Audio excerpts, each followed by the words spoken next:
అనేక రకాల భోగాలు, సుఖాలు, పదవులు మనం ఆశిస్తూ ఉంటాం కదా, వాటి గురించి చెబుతున్నాడు ఇక్కడ. మనం ముఖ్యంగా మానవులు మాయలో పడేది 3 విషయాలండి.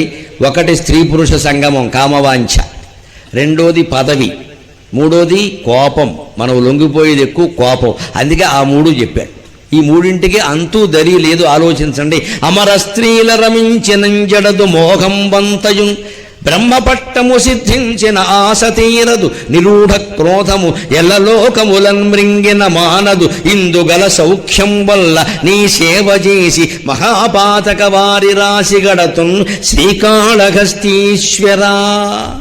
కొంతమంది కామవాంఛలతో తపించిపోతూ ఉంటారు. ఇక పెళ్ళైనా సరే ఈ వ్యసనం మానడు. ఇల్లాలు చచ్చినట్టు భరిస్తూ ఉంటుంది ఈ బాధ అంతా. మా ఆయన అంతేనండి, మా ఆయన అంతేనండి.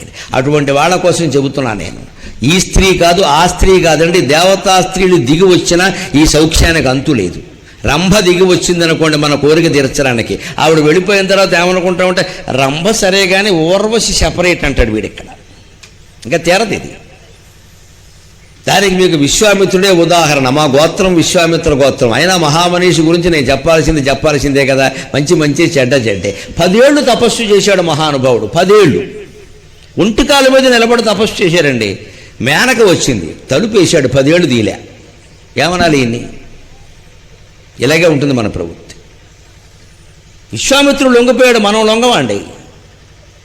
ఆ వ్యామోహం అటువంటిది. అంతే, చూడగానే అలా పడిపోదు. అందుకే దాన్ని నిగ్రహించుకునే విధానం ఏమిటంటే, గుడి దగ్గర రావి చెట్టు ఉంటుంది, మీరు గమనించండి. రావి చెట్టు గింజలు తినడం కోసం కాకులు వస్తాయి. కాకులు ఆ గింజలు ఒట్టినే తినలేవు కదా, గోడ మీద పెట్టుకుని తింటాయి, ప్రహారీ గోడ మీద. తిన్నప్పుడు గింజలు తినే గింజలు తక్కువ, చెల్లా చెదరయ్యేవి ఎక్కువ.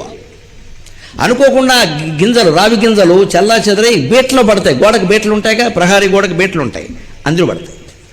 ఆ తర్వాత ఎప్పుడో 15 రోజులకు వాన కురుస్తుంది. ఆ నీటి పొట్లు కొన్ని ఆ బేట్లో పడ్డాయి. అవి ఆ రావి గింజలు అందుకున్నాయి. అక్కడి నుంచి రావి మొక్క మొదలైంది. వైజయంతి విలాసంలో సారంగు తమ్మయ్య అనే మహానుభావుడు చెబుతాడు, మనిషిలో కామవాంఛ ఇలా బయలుదేరుతుంది. ఆ రావి గింజలు అక్కడ పడినప్పుడే కాకిని తరిమేస్తే అక్కడి నుంచి ఆ గింజలు అక్కడ పడేవి కాదు. గింజలు పడినా చెల్లా చెదురు కాకుండా దులిపేసి ఉంటే బీటలోకి వెళ్ళేవి కాదు. బేటలోకి వెళ్ళినా వాన కురవకుండా దాని మీద ఏదైనా ఇసుకో మట్టో కప్పేస్తే వాన కురిసేది కాదు. ఇవన్నీ ఏ జాగ్రత్త మనం తీసుకోకపోవడం వల్ల కాకి తనకి తెలియకుండానే వాలింది, రావి పళ్ళు తింది.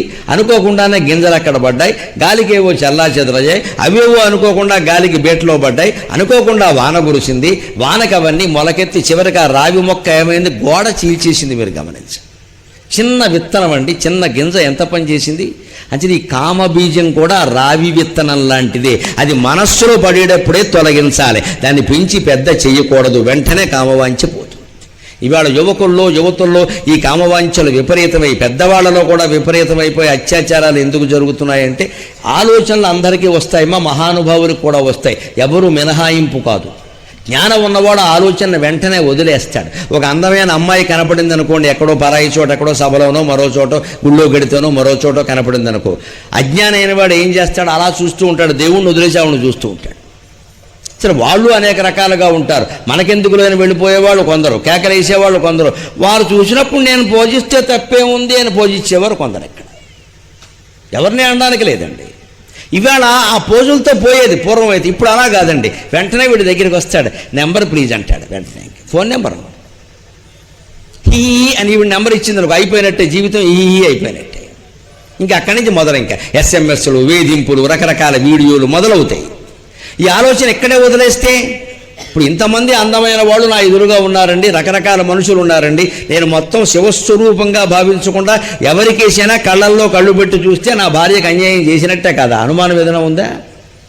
ఆవిడే చేస్తే ఆ పని నేను ఆలోచించాలి. ఆ భావన పోవాలంటే ఆవిడే చేస్తే మనకి మంటెత్తిపోదు. మరి నేను చేసినా ఆవిడ అంతే కదా.